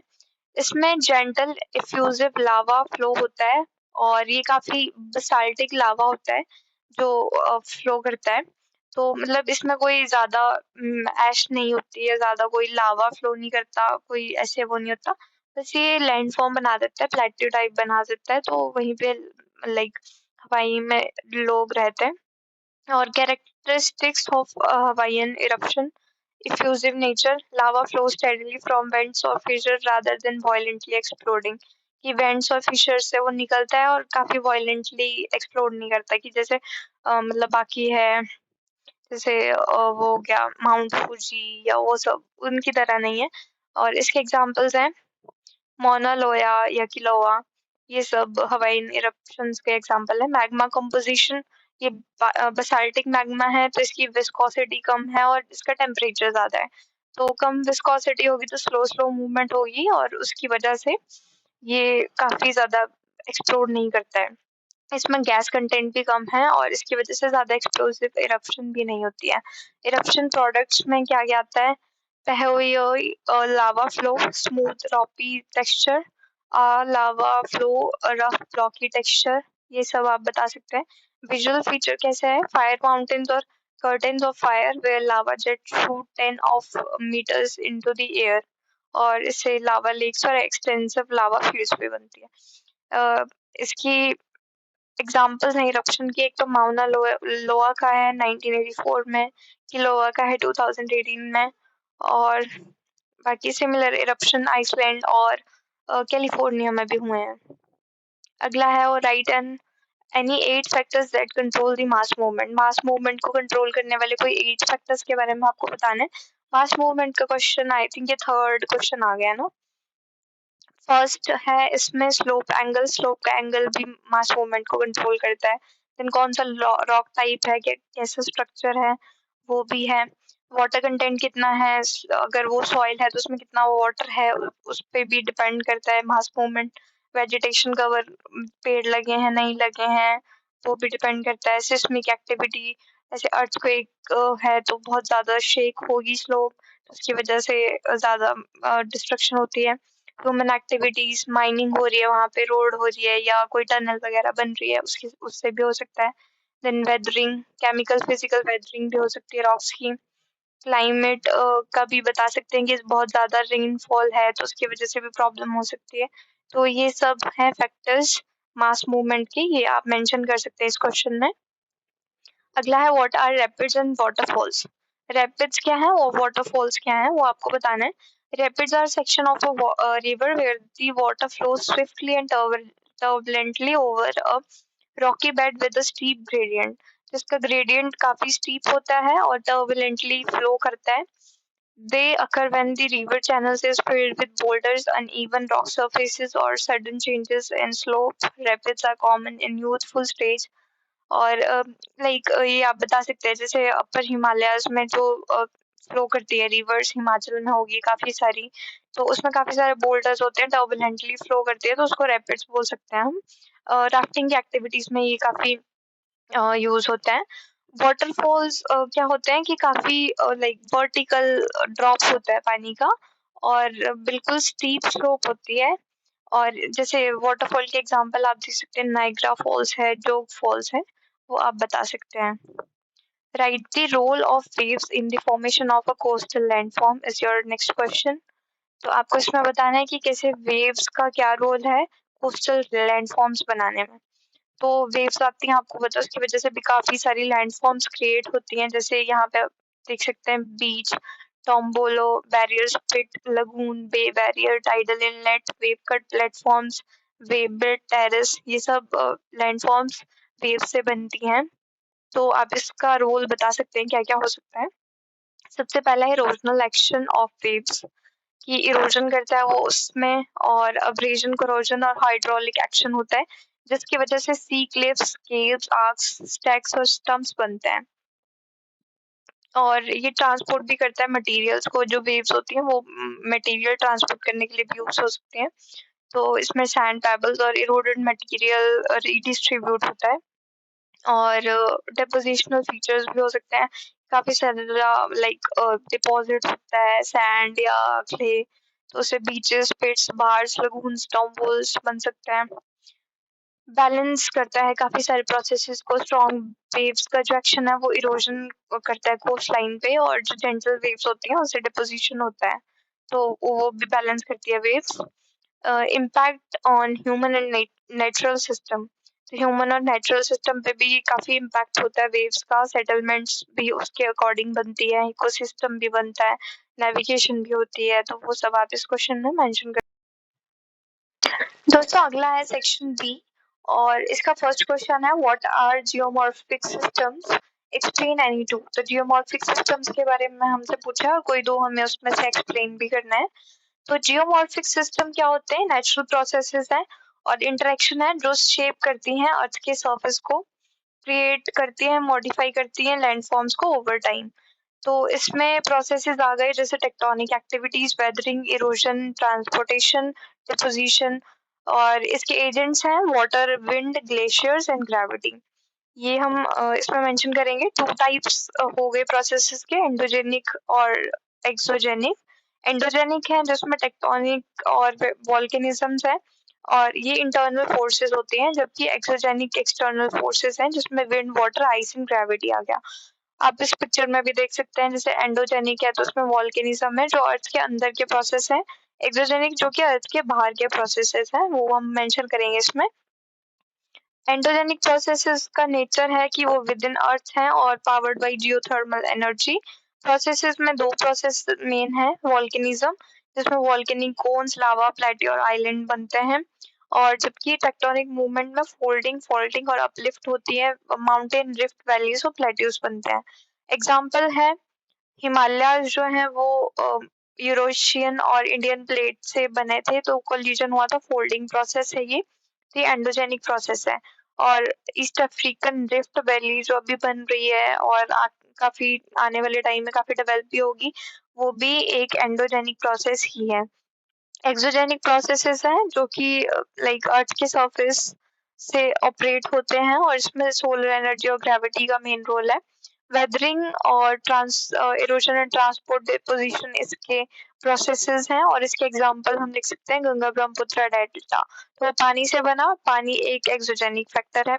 सहारा डेजर्ट ड्यून्स बनी है, वो विंड इरोजन और डिपोजिशन की वजह से बनी है, और वो भी एक एक्सोजेनिक फैक्टर है। अगला क्वेश्चन है discuss the continental drift theory with supportive evidence.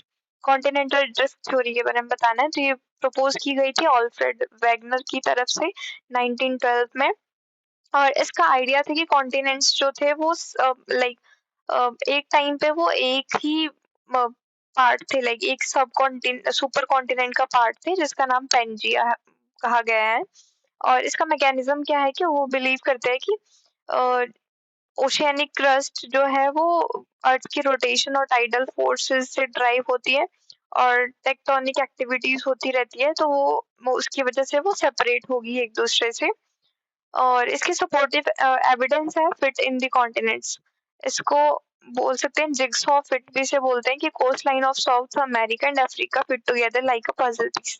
आप इस डायग्राम में देख सकते हैं कैसे जो साउथ अमेरिका का ये वाला पार्ट है और अफ्रीका का ये वाला पार्ट है, तो एक दूसरे में एक एक बहुत सही से फिट करता है, तो उससे भी हम एविडेंस दे सकते हैं।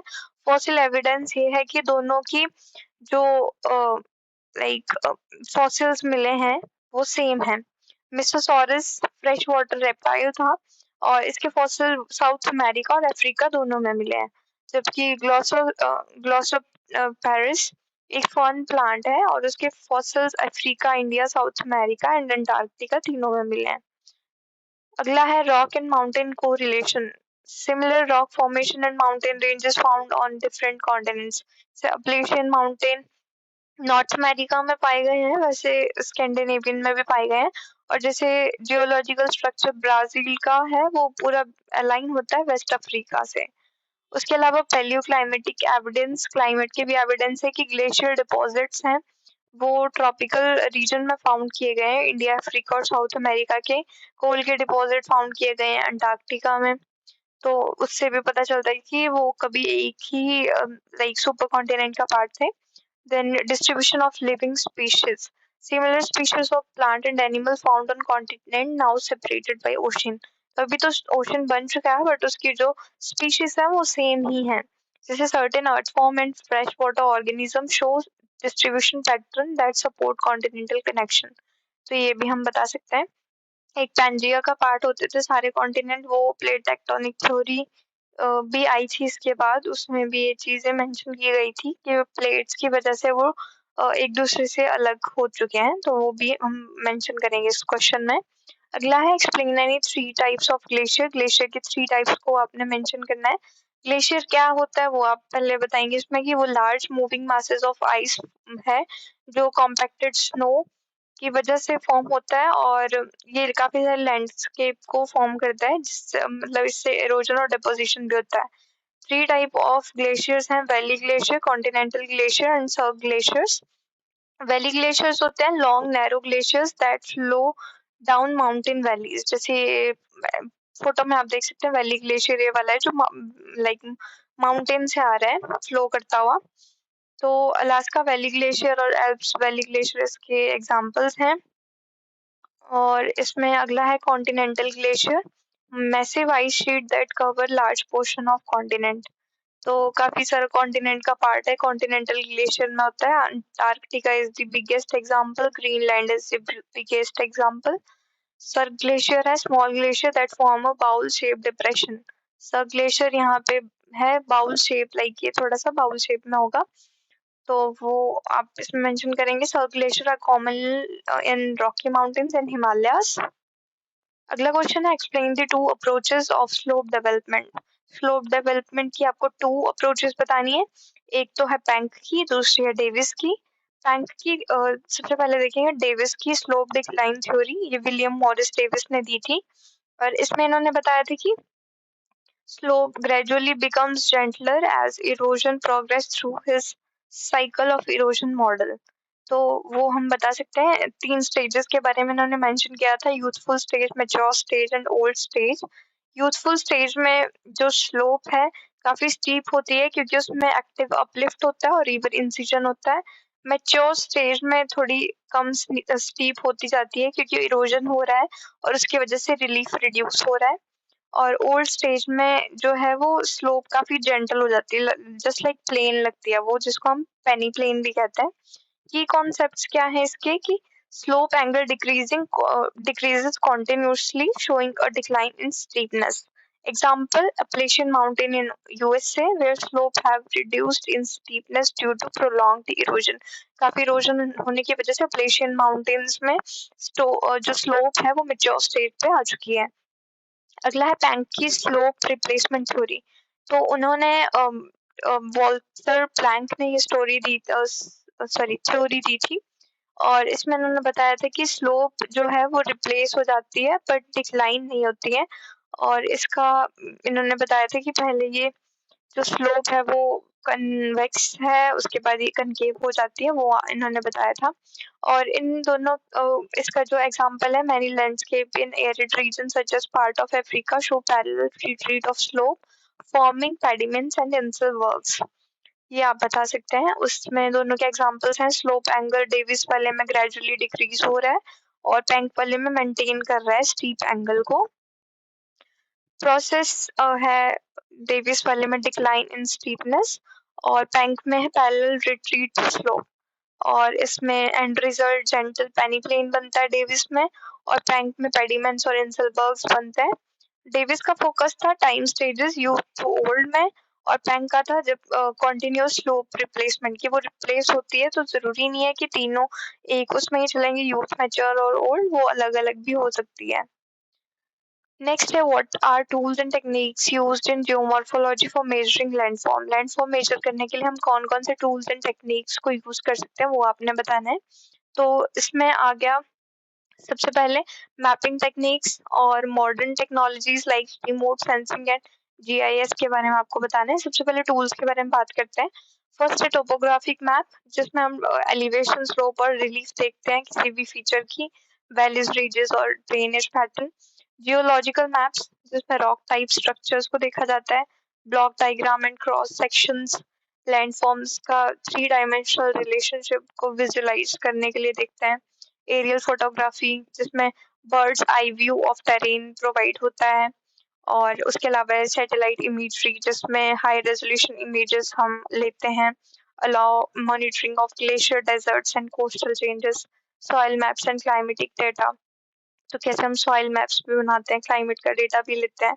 फील्ड इंस्ट्रूमेंट्स हो गए GPS devices for precise location mapping, clinometers for measuring slope angles, drones for aerial service and sediment samplers for river and coastal studies. अगला है techniques in geomorphology. Field work and direct observation हो सकती है इसमें। जैसे हम field में जाएंगे, मेजर करेंगे स्लोप को, और उसके बाद सैंपल कलेक्ट करके उसका जियोमॉर्फिक फीचर को रिकॉर्ड करेंगे। मैपिंग और लैंडफॉर्म्स भी हो सकता है, जैसे हम मैप करें वैलीज, प्लेट्यूज, ड्रेनेज बेसिन्स और फॉल्ट जोन को, और उससे प्लानिंग और हैजर्ड मैनेज असेसमेंट हम कर सकते हैं। रिमोट सेंसिंग हो सकता है। रिमोट सेंसिंग से हम environment change, glacier retreat, deforestation और डेजर्टिफिकेशन को मॉनिटर कर सकते हैं। जीआईएस हो गया, जियोग्राफिक इंफॉर्मेशन सिस्टम। इससे हम स्पेटियल डेटा टू ले सकते हैं एनालाइज करने के लिए, train model halogen and predict कर सकते हैं हैजार्ड्स को। क्वांटिटेटिव एनालिसिस हो सकता है, measuring rate of erosion, sediment transport and slope retreats using mathematical tools. Dating techniques जैसे रेडियो कार्बन डेटिंग हो गया, या डेंड्रोक्रोनोलॉजी एंड कॉस्मोजेनिक न्यूक्लियर डेटिंग, तो वो सब हम इसमें मेंशन कर देंगे। अगला है how is geomorphology related to other earth science discipline, explain. तो जियोमॉर्फोलॉजी कैसे बाकी अर्थ साइंस के डिसिप्लिन्स के साथ रिलेटेड है वो हमें इसमें बताना है। इसमें हम इंटरकनेक्शन बता सकते हैं जियोलॉजी, क्लाइमेटोलॉजी, हाइड्रोलॉजी, बायोलॉजी और एनवायरमेंटल साइंस से। जियोलॉजी के साथ क्या रिलेशन है जियोमॉर्फोलॉजी का, उसमें हम बताएंगे कि कैसे हम like tectonic movement, volcanism, faulting को प्रोसेसेस को चेक कर सकते हैं, जिससे हमें माउंटेन, रिफ्ट वैली और प्लेट्यूज की फॉर्म्स का पता चलेगा। हिमालयाज का geomorphology is explain through plate tectonic, जो कि जियोलॉजी का है, और एरोजन जो कि जियोमॉर्फोलॉजी का है। देन क्लाइमेटोलॉजी एंड मीटियोरोलॉजी उसके साथ भी है, जैसे डेजर्ट जियोग्राफी है वो सैंड ड्यून्स और यार्डन्स है, और वो शेप किया जाता है एरिड क्लाइमेट कंडीशंस से। हाइड्रोलॉजी के बारे में हम बता सकते हैं कि कैसे पानी से कोई लैंडफॉर्म बनती है, तो वो हम बता सकते हैं। कैसे रिवर डिस्चार्ज, सेडिमेंट ट्रांसपोर्ट और फ्लड डायनेमिक्स को हम स्टडी कर सकते हैं, और उससे हम एक्सप्लेन कर सकते हैं वैलीज, डेल्टा और फ्लड प्लेन्स को। एग्जाम्पल है Ganga Brahmaputra delta is a product of hydrological and geomorphological landscape. अगला है बायोलॉजी के साथ कैसे रिलेशन है, तो उसमें हम बता सकते हैं कि कैसे मैंग्रोव फॉरेस्ट बनते हैं, और वो बायोलॉजी और इकोलॉजी से हम जियोमॉर्फोलॉजी को कनेक्ट कर सकते हैं। कोस्टल जियोमॉर्फोलॉजी इसमें शेप करने में हेल्प करता है। एनवायरमेंटल साइंसेस से कैसे रिलेशन है, तो जैसे नेचुरल हैजर्ड्स आते हैं, लैंडस्लाइड, फ्लड और कोस्टल इरोजन, उसमें कैसे जियोमॉर्फोलॉजी का रोल है वो हम बता सकते हैं। ज्योग्राफी के साथ भी काफी सारा रिलेशन है। ज्योग्राफी तो इसी की लाइक ज्योग्राफी की तो सब ब्रांच है जियोमॉर्फोलॉजी, तो उसमें काफी सारे प्रोसेसेस को हम एक्सप्लेन कर सकते हैं, तो वो हमें इसमें बताना है। अगला है what are seismic waves, how do these waves propagate through earth's interior, illustrate your answer with a suitable diagram। तो इसमें हमें बताना है सीस्मिक एक्टिविटी क्या है। सीस्मिक वेव्स आर वाइब्रेशंस और energy waves generated by earthquakes, volcanic activities, or artificial explosion, and they travel through the Earth's interior and along its surface. They are crucial for understanding the Earth's internal structure. तो ये हम बता सकते हैं seismic waves क्या होती हैं, कैसे उनसे हमें अर्थक्वेक का पता चलता है, अर्थक्वेक जनरेट होता है इन वेव्स की वजह से। तो ये डायग्राम दी गई है, इसमें ये जो है पॉइंट, ये एपिसेंटर है, कैसे वेव्स ट्रैवल करती है। तो जो पी वेव है वो अर्थ के सारी जगह पे लाइक ट्रैवल करती हैं, इधर से ऐसे को जाएगा, इधर से ऐसे को जाएगा। जबकि एस वेव्स हैं वो कोर लिक्विड में नहीं जाती, तो वो ऊपर ऊपर ही रहती है।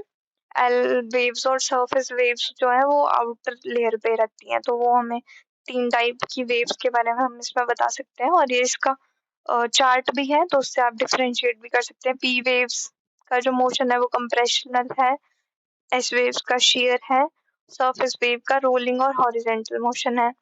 पी वेव्स का मीडियम ऑफ ट्रेवल वो सॉलिड, लिक्विड और गैसेस सबसे जा सकते हैं। एस वेव्स सॉलिड से ही जा सकते हैं और सरफेस वेव्स जो है वो सरफेस पे ही रहती हैं। P waves are the fastest, S waves are slower than P और surface waves are the slowest। और पाथ थ्रू अर्थ कैसे जाता है, तो पी वेव्स जो है वो ट्रैवल थ्रू ऑल लेयर्स, सब लेयर से ट्रैवल करती हैं crust to core. S waves stops at liquid outer core, core में नहीं जाती क्योंकि आउटर कोर लिक्विड है तो उसको वो नहीं कर पाती है, इसलिए। तो ये सब हमें इसमें बताना है।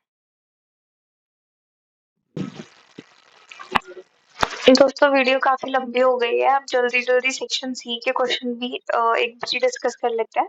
पहला क्वेश्चन है, explain any 5 fundamental concepts of geomorphology that govern the origin and evolutionary processes of landform. तो कोई भी आपको 5 फंडामेंटल कॉन्सेप्ट बताने जियोमॉर्फोलॉजी के, जिनसे ओरिजिन और एवोल्यूशनरी प्रोसेस और के बारे में गवर्न होता है लैंडफॉर्म का, तो वो हमने बताना है। कॉन्सेप्ट्स ये आप देख सकते हैं, 5 कॉन्सेप्ट्स हम यहाँ पे लिखे हैं और उनके रोल भी लिखे हैं, जैसे यूनिफॉर्मिटेरियनिज्म। ये एक्सप्लेन करता है कि कैसे प्रोसेसेस चेंज होते हैं ओवर टाइम। जियोलॉजिकल स्ट्रक्चर्स कैसे आपको बताते हैं कि कंट्रोल करता है लैंडफॉर्म शेप और रेजिस्टेंस टू इरोजन।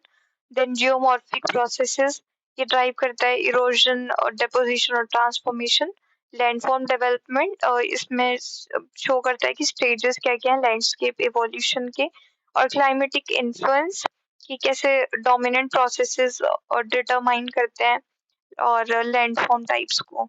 तो ये आप इसमें मेंशन कर सकते हैं, इसमें इंफॉर्मेशन भी पूरी दी गई है, वो भी आप देख सकते हैं। अगला है, what are exogenic and endogenic movements, explain folding in details. Exogenic और एंडोजेनिक मूवमेंट हम अभी पहले भी डिस्कस कर चुके हैं, तो इसमें हमें यही बताना है कि कैसे अर्थ के सरफेस में जो फोर्सेस होती हैं और अर्थ के जो अंदर फोर्सेस होती हैं वो कैसे डिफरेंशिएट करती हैं।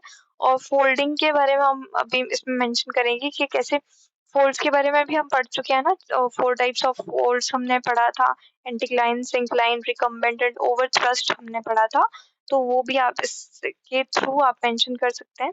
अगला है, what is weathering, discuss its type. Weathering के बारे में हमें बताना है। तो weathering is the natural process of breaking down rocks, minerals and soils at or near the Earth's surface due to physical, chemical, and biological factors. It is the first step in shaping landforms and prepares material for erosion and development deposition. तो ये हम आप mention करेंगे। और जो weathering होती है वो क्लाइमेटिक फैक्टर्स की वजह से होती है, जैसे temperature, rainfall, wind, biological activity and chemical reaction. इसमें 3 टाइप ऑफ वेदरिंग है। फिजिकल वेदरिंग है, जिसमें कोई भी फ्रॉस्ट एक्शन, टेम्परेचर चेंजेस या प्रेशर रिलीज होने की वजह से कोई चेंजेस होते हैं लैंडफॉर्म में, वो हम इसमें मेंशन करेंगे। एग्जांपल्स इसमें दिए गए हैं, exfoliation, peeling off rock layer due to expansion and contraction. Frost wedging, जिसमें water freezes in cracks, expands and breaks rock apart. Granular disintegration, जिसमें रॉक्स ब्रेक हो जाते हैं ग्रेन्स में ड्यू टू डिफरेंशियल हीटिंग। अगला है केमिकल वेदरिंग। इसका जो प्रोसेस है, rocks undergo chemical changes altering their composition. और इसके एजेंट्स है water, oxygen, carbon dioxide and acids. इसके एग्जांपल है, ऑक्सीडेशन प्रोसेस होता है, जैसे कि जो मिनरल्स हैं वो रिएक्ट करते हैं ऑक्सीजन के साथ। सबसे ज्यादा आपने सुना होगा आयरन की रस्टिंग। और उसके अलावा है कार्बोनेशन, कार्बन डाइऑक्साइड कैसे डिसॉल्व होता है वाटर में और उससे कार्बनिक एसिड फॉर्म होता है, जिससे लाइमस्टोन डिसॉल्व होता है। उसके अलावा हाइड्रोलिसिस है, reaction of mineral with water forming clay. Solution, minerals dissolve directly in water, कि हम बता सकते हैं। उसके अलावा वेदरिंग है, बायोलॉजिकल वेदरिंग। इसका प्रोसेस है लिविंग ऑर्गेनिज्म की वजह से जब रॉक ब्रेक डाउन करता है, एजेंट्स हैं प्लांट्स, एनिमल्स एंड माइक्रोब्स। और इसके एग्जांपल्स हैं, roots of tree penetrate crack, exerting pressure, जैसे रूट के जो ट्री के जो रूट होते हैं वो रॉक्स में जाके उसमें क्रैक्स डाल देते हैं, उसकी वजह से वेदरिंग होती है। बरोइंग एनिमल लूजन रॉक, जैसे स्नेक्स हो गए, रैबिट्स हो गए, तो वो बरो हो जाते हैं ना सॉइल में, तो उसकी वजह से भी वो रॉक्स को लूज कर देते हैं। लाइकन्स और mosses, produce acids that chemically decompose rocks, तो वो आप बता सकते हैं। अगला है briefly describe karst topography, explain the primary chemical reaction in the process of karst formation. Karst topography के बारे में आपको बताना है। कास्ट टोपोग्राफी क्या होती है? ये वाटर की वजह से फॉर्म होती है। Landscape forming mainly in region underlain by soluble rocks such as limestone, dolomites and gypsum. It developed due to chemical weathering where water contains carbon dioxide dissolve the rock creating unique landforms. तो unique landform बनते हैं chemical weathering की वजह से, जिसमें carbon dioxide contain जो होती है वो रॉक में डिसॉल्व हो जाती है। और इसका जो है एग्जांपल लैंडफॉर्म के surface features sinkholes, disappearing streams, limestone pavements. Underground features हैं caves, caverns, stalactites, stalagmites and underground drainage system. Example है karst region in Slovenia, origin of the term Chambal valley India and Kentucky USA. Primary chemical reaction क्या है karst formation का, इसमें second part में पूछा था question के। तो उसमें कार्बन डाइऑक्साइड H2O के साथ जब रिएक्ट करती है तो उसकी वजह से कार्बनिक एसिड बनता है। फर्स्ट ये हो गया। Rain water absorbs carbon dioxide from the atmosphere and soil forming carbonic acid. उससे अगला है carbonic acid reacts with calcium carbonate in limestone. तो लाइमस्टोन में कैल्शियम कार्बोनेट होता है और वो कार्बनिक एसिड के साथ जब रिएक्ट करता है तो बनता है कैल्शियम बाइकार्बोनेट, और which is soluble in water and gets washed away। तो वाटर में सोल्यूबल होता है और उसकी वजह से ये टोपोग्राफीज बनती है। The continuous dissolution enlarges cracks and joints, eventually forming caves, sinkholes and other karst features। तो ये आप मेंशन कर सकते हैं। अगला है what is wind erosion? Explain any two erosional processes with the help of a diagram। Wind erosion आपको बताना है। विंड इरोजन क्या है? जब विंड रिमूव करती है, ट्रांसपोर्ट करती है या रीशेप करती है लूज सॉइल, सैंड और रॉक पार्टिकल्स को अर्थ के सरफेस पे, उसको हम विंड इरोजन बोलते हैं। It is most effective in arid and semi arid areas. तो जो शुष्क प्रदेश होते हैं वहाँ पे ज्यादा इफेक्ट करती है, ज्यादा इफेक्टिव है। वेयर वेजिटेशन भी कम है और ड्राई भी है, तो वहाँ पे होता है। Two major erosional processes of wind में हम लिखेंगे। पहला है डिफ्लेशन। डिफ्लेशन के यहाँ पे ये फोटो है, इसमें आप देख सकते हैं कैसे विंड सरफेस, विंड जो है वो सैंड सरफेस सैंड को रिमूव करता है, उसके बाद डिफ्लेशन शुरू होता है और जो कॉन्सेंट्रेशन ऑफ लार्ज पेबल्स रह जाते हैं, जो कोर्सर पार्टिकल्स हैं वो रह जाते हैं और जो फाइनल पार्टिकल हैं वो हवा के साथ उड़ जाते हैं और उसकी वजह से डिफ्लेशन होता है। तो उसमें हम बता सकते हैं, और इससे लैंडफॉर्म्स बनती है डिफ्लेशन हॉलोज और डेजर्ट पेवमेंट्स। डिफ्लेशन बेसिन सहारा का हम इसमें एग्जांपल लिख सकते हैं। अब्रेजन का है, तो अब्रेजन होता है कि जैसे सैंड पेपर यूज करते हैं ना हम, तो विंड भी सैंड पेपर की तरह लाइक एक्ट करती है, जिससे जो रॉक सरफेस है वो एक्सपोज हो जाता है और उसमें वो प्रोसेस कराती है, जिसकी वजह से रॉक्स का जो एरिया है उसका इरोजन हो जाता है। और इसके रिजल्टिंग लैंडफॉर्म से yardangs, streamline ridges, ventifacts, rocks polished or faceted winds. Yardens in Central Asia and Egypt is the example. What is geomorphology? Describe the three important components of geomorphological mapping. Geomorphology अपना बताना है। It is the scientific study of landforms, their origin, evolution and the process that shape the earth's surface. Geomorphological mapping क्या है? It is a key technique used to represent these landforms systematically, and it relies on three important components: landforms identification, process interpretation, and chronological analysis। तो ये आप बता सकते हैं geomorphology क्या है, वो आपने बता दिया। इसका स्कोप कौन कौन से सब्जेक्ट के साथ आप इसको इंटीग्रेट करके इसका स्कोप भी बता सकते हैं, एप्लीकेशन भी बता सकते हैं। Environmental conservation, urban planning, resource management. और three important components of geomorphological mapping में फर्स्ट आ गया लैंडफॉर्म आइडेंटिफिकेशन। इसका पर्पस है ये रिकॉग्नाइज करता है और क्लासिफाई करता है लैंडफॉर्म्स को, जैसे कि mountains, valleys, dunes, glaciers and river terraces. Method है इसके field service, aerial photography, satellite imagery and topographic maps. Importance है इसकी स्पेटियल डिस्ट्रीब्यूशन ऑफ लैंडफॉर्म्स में, और जिससे हम जियो मॉर्फोलॉजिकल मैप्स की फाउंडेशन कर सकते हैं। अगला है प्रोसेस इंटरप्रिटेशन। इसका पर्पस है अंडरस्टैंडिंग द जियोमॉर्फिक प्रोसेसेस से रिलेटेड है ये, और इसके मेथड्स हैं linking landform feature with active और पास्ट प्रोसेसेस को। इम्पोर्टेंस इसकी कि ये एक्सप्लेन करता है कि लैंडफॉर्म उसकी करंट फॉर्म में कैसे एग्जिस्ट करती है, पूरा उसका फ्यूचर लाइक कैसे चेंजेस हो सकते हैं या पास्ट में कैसा था वो। क्रोनोलॉजिकल एनालिसिस में आ गया establishing the age and sequence of landform development, की उसकी लैंडफॉर्म की क्या एज है, वो कैसे बना होगा। और इसके जो मेथड्स हैं radiocarbon dating, cosmogenic nuclide dating, stratigraphic studies and geomorphic surfaces, ये हम इसमें बता सकते हैं। This is the last question. Explain any 5 processes of surface hydrology in the movement of water on the earth surface. Surface hydrology आपने बतानी है और उसके 5 प्रोसेस आपने बताने। Surface hydrology deal with the movement, distribution, quality of water on the earth surface. It focuses on how water flows through river, lakes, wetlands, and interact with land. 5 key processes of surface hydrology that governs water movement are: first, precipitation; second is infiltration; and third is runoff; fourth is evaporation, transpiration; and fifth is stream flow. सबसे पहले जानेंगे precipitation.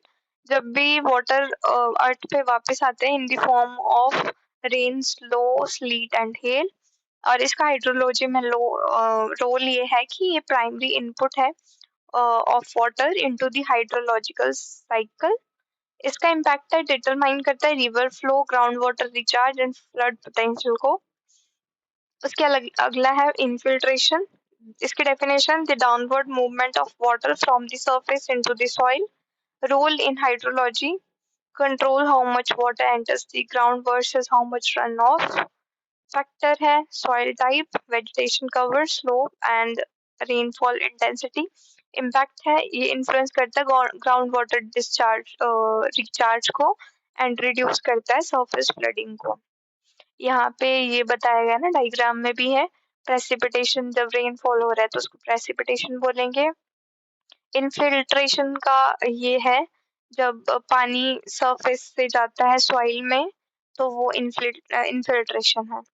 अगला है run of. Surface run of और सब surface run of इसमें आ सकते हैं, और इससे रिवर बेसिन कॉज करता है फ्लड्स और ट्रांसपोर्ट करता है सेडिमेंट्स को, उसमें हम इसको मेंशन कर सकते हैं। evaporation transpiration is also a part of hydrological cycle, जिसमें इवेपोरेट होता है पानी, फिर और प्लांट से जो इवेपोरेट होता है उसको ट्रांसपिरेशन बोलते हैं, तो वो हम इसमें बताएंगे। और इसका इम्पैक्ट है रेगुलेट करता है वाटर बैलेंस को, क्लाइमेट को, specially in agricultural and forested regions. Stream flow last है हमारा, इसमें वाटर मूवमेंट होती है रिवर्स की, और वो हम इसमें मेंशन करेंगे। इसका रोल है ये like represent the output of water from the drainage basin. और factors: rainfall, snowmelt, groundwater contribution and human activities, dams and diversions. इसका इम्पैक्ट है essential for water supply, irrigation, hydropower and ecosystem health. तो यहाँ पे हमारा ये जो analysis है ये खत्म होता है, और अगला हम एनालिसिस लेके आएंगे नेक्स्ट पेपर के लिए। पेपर से पिछले दिन शाम को 5 बजे वो भी आ जाएगा, तो आप बने रहिए इस चैनल पे। आपको अगर आप एमएससी ज्योग्राफी कर रहे हैं इग्नू से, तो आपको ये काफी बेनिफिशियल रहेगा ये चैनल। Thank you.